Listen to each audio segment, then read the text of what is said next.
आज जो मी पदार्थ बनवते आहे त्या पदार्थाचं नाव आहे तिलची, जो बेळगावमध्ये हर एक कार्यक्रमाला देवाच्या कार्यात किंवा प्रत्येक सणात बनला जातो. जे कोणी बेळगावच्या व्हिडिओ बघत असतील त्यांना आयडिया आलीच असेल. खरं सांगायचं ना तर आपले मोठे ना आपल्याला सगळ्या गोष्टी शिकवत नाही.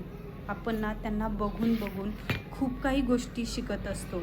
जसं की स्वयंपाकघरात उभं राहून त्यांची हातचालाकी, माप न वापरता केलेले पदार्थ किंवा एखादा प्रेमानं केलेला स्वयंपाक, हे सगळं नकळत आपल्या मनात साठत जातं. ही डिश पण तशीच मी बघून बघून शिकलेली.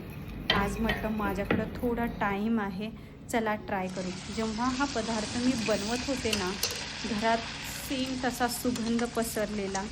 जेव्हा हा बनवून तयार झाला तेव्हा तीच टेस्ट आणि जेव्हा खाल्ले घरची आठवण आली. इतका छान बनलेला.